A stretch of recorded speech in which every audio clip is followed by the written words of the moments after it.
Bismillahirrahmanirrahim. Saudara Muhammad Qaddafi bin Saifuddin, saudara saya nikahkan dan saya kawinkan dengan putri saya yang bernama Deni Putri Ratnasari dengan mas kawin 2 gram logam mulia dan uang sejumlah Rp2.624.000 dibayar tunai. Saya terima nikahnya dan kawinnya Deni Putri Ratnasari binti Sutarto dengan mas kawin tersebut dibayar tunai.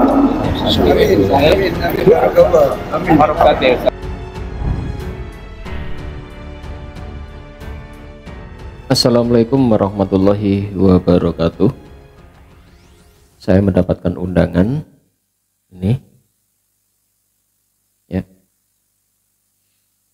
pernikahan antara Deni Putri Ratnasari dengan Muammar Qaddafi pada hari Sabtu tanggal 22 Juni tahun 2024 tadi ya. Akad nikahnya Sabtu 22 Juni pukul 7:30 pagi tadi, tempat di Masjid Al-Insyirah Uniwara Pasuruan. Kemudian acara resepsinya di Gedung Universitas PGRI Wironegoro STKIP, Jalan Ki Hajar Dewantoro nomor 27 sampai 29, Tambak Rejo, Purworejo, Kota Pasuruan, Jawa Timur. Ini saya mendapatkan undangan ya dari putranya Saifuddin Ibrahim yang nomor 3, yaitu Muammar Qaddafi. Muammar Qaddafi ini adalah anak yang bungsu ya, terakhir. Ini dulu anak yang paling disayangi oleh Saifuddin Ibrahim, bahkan dulu pernah tinggal dengan Saifuddin Ibrahim bersama Ibu Sarah ya setelah menjadi Kristen. Bahkan digadang-gadang Muammar Qaddafi ini akan dijadikan orang Kristen juga. Tapi alhamdulillah ketiga-tiganya putra dari Saifuddin Ibrahim ini tidak ada yang mengikuti jejak bapaknya. Yang nomor 1 Murtaza Fikri, yang nomor 2 Saddam Hussein, yang nomor 3 Muammar Qaddafi. Dulu tahun 2017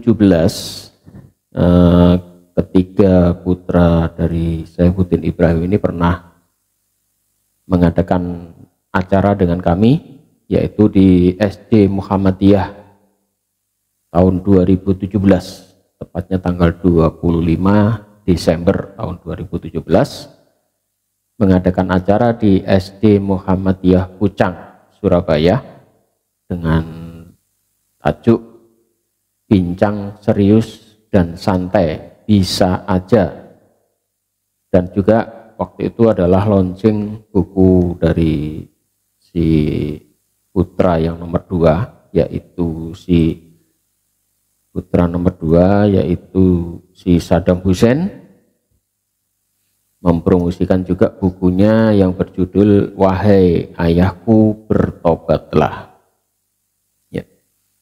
Jadi 3 putra dari Saifuddin Ibrahim ini sekarang sudah menikah, dan yang terakhir adalah kemarin Muammar Qaddafi. Dan pastilah sebagai orang tua ya, saya juga merasakan, saya juga punya anak.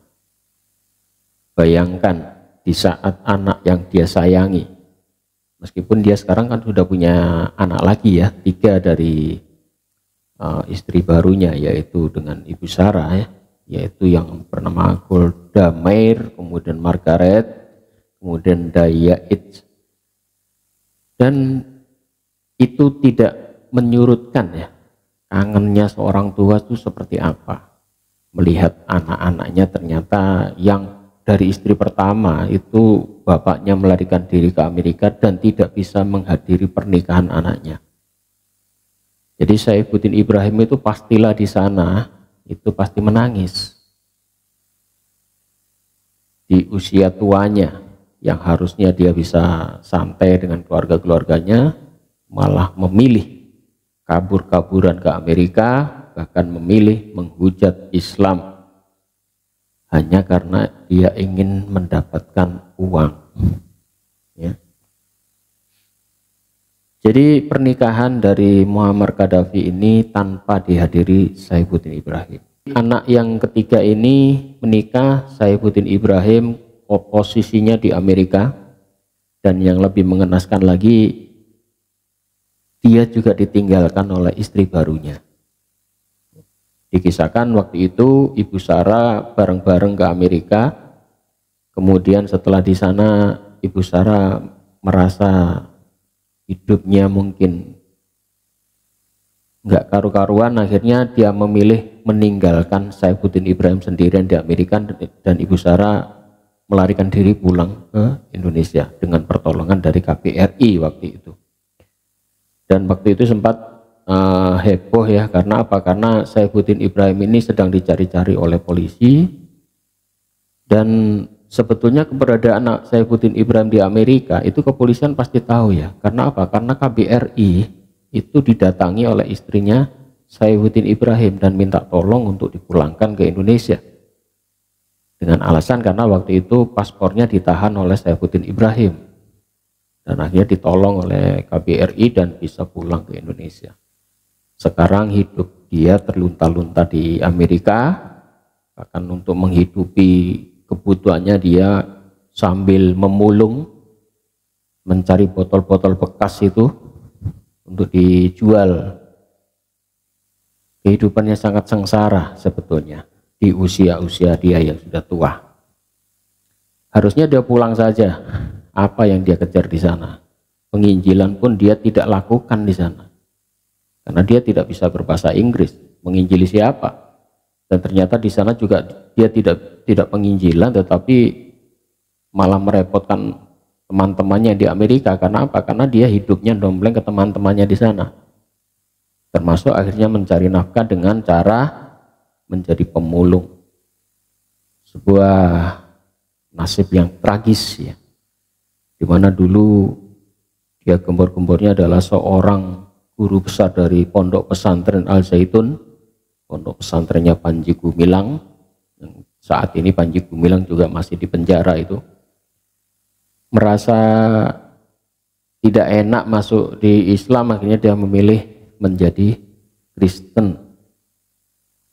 Hal ini sebetulnya pernah diutarakan oleh anak-anaknya waktu kami undang di SD Pucang kemarin. Ya kapan hari itu ya, udah lama, 2017. Itu putra-putranya menceritakan kronologinya sampai bapaknya keluar. Bahkan mereka ini merayu-rayu supaya bapaknya bertobat kembali. Bahkan si Saddam Hussein sampai membuat sebuah buku yang berjudul Abiku Sayang, Mengapa Engkau Meninggalkan Aku. Ya. Bahkan si Saddam Hussein membuat buku Wahai Ayahku Bertobatlah. Ya. Jadi putranya si Saifuddin Ibrahim ini pernah bercerita bahwa waktu kami undang di Surabaya, menurut kesaksian dari si putranya yaitu Saddam Hussein kecil, dia adalah menjadi saksi waktu kemurtatan sang ayahnya itu. Jadi sang ayah ini 10 tahun, Saddam Hussein saat itu masih umur 10 tahun, duduk di bangku kelas 6 SD. Si Saddam lah yang pertama kali mengetahui kemurtatan Saifuddin Ibrahim. Tapi karena kepolosannya belum tahu harus berbuat apa. Saifuddin Ibrahim melakukan perjalanan ke Jakarta, lalu ke Surabaya sebelum ke Lombok dan Bima. Yang membuat Saddam bertanya-tanya saat itu, mengapa Abi tidak sholat? Mengapa Abi selalu bertamu dengan teman-teman Kristen? Saddam kecil rupanya ingin tahu mengapa abinya tidak sholat. Abi nggak sholat. Dijawab jamak qashar. Kemudian Abi tidak ikut sholat subuh. Saifuddin diam saja. Menurut Saddam, Abi murtad saat berada di Surabaya. Saddam mendapat instruksi dari abinya. Abi mau ngajari toleransi. Kalau mereka doa, kamu ikut nunduk berdoa saja. Saat di Surabaya, Saifuddin Ibrahim bertemu dengan teman-teman Kristennya, utamanya dari The Gideon. Ia diperlihatkan video-video sementara Saddam Hussein diminta main dengan anak seorang pendeta. Meski demikian, saat Saddam Hussein mencari ayahnya, ia mendengar sang abi berdoa, "Ya Tuhan Yesus, ini adalah hambamu." Hancur hati Saddam Hussein mendengarnya. Ia gemetar, namun tak tahu harus berbuat apa. Sebagai anak kecil, hanya dapat merasakan kesedihan yang mendalam. Sebab Saifuddin Ibrahim baginya adalah seseorang sosok abi, bapak yang inspiratif, yang penyayang keluarga. Berkali-kali Saifuddin Ibrahim menekankan pada Saddam Hussein, pokoknya nggak boleh kasih tahu. Maksudnya nggak boleh kasih tahu tentang kemurtadan Saifuddin ini kepada anggota keluarga, termasuk istrinya waktu itu. Menurut Saddam Hussein, Umi sudah curiga, namun belum menemukan bukti yang pasti. Mengapa? Karena status kerja Saifuddin Ibrahim kala itu dicabut dari Al Zaitun, dari Indramayu. Kemudian keluarga Saifuddin ini pindah ke Bekasi, dibelikan rumah oleh pendeta Eri Saptoweda. Saat pindah ke Bekasi 7 hari, Saddam Hussein mendapati uminya menangis. Sejadi-jadinya itu terjadi jam 10 malam. Menurut pengakuan Murteza Fikri, ini anak tertua, Umi menangis selama seminggu lamanya. Namun di depan anak-anaknya, Umi belum menceritakan kejadian sebenarnya.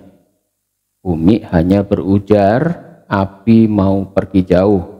Abi mau pergi keluar kota. Ini dilakukan oleh Umi supaya anak-anaknya tidak sedih. Umi memiliki sakit diabetes dan akhirnya si Umi meninggal dunia waktu itu. Tetapi meninggalkan wasiat kepada ketiga putranya agar tetap dalam Islam, jangan mengikuti bapaknya. Ya, cerita ini diceritakan oleh Saddam Hussein waktu kami undang di SD Pucang Muhammadiyah kapan hari ya, beserta dengan 2 saudaranya. Jadi waktu itu mereka bertiga datang, kemudian kita adakan acara dialog santai waktu itu.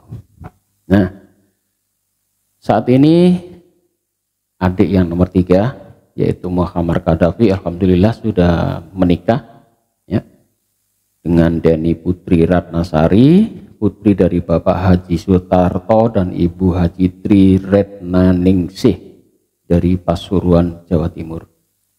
Semoga samawah, semoga sakinah, mawadah, warohmah, menjadi suami istri yang langgeng, bisa membuahkan anak-anak yang soleh dan solehah, tetap berjuang di jalan Allah dan tetap pertahankan Islam, agama yang diridhoi oleh Allah Subhanahu wa taala. Kita doakan saja ya, semoga anak-anak Saifuddin Ibrahim ini tetap istiqomah, dan kita doakan juga si Saifuddin Ibrahim bisa segera kembali pulang ke Indonesia bertobat. Tapi kalau dia tetap ingin bertahan di sana sampai mati, ya terserah dia. Itu pilihan dia. Demikian dari saya. Wabillahi taufiq wal hidayah. Wassalamualaikum warahmatullahi wabarakatuh.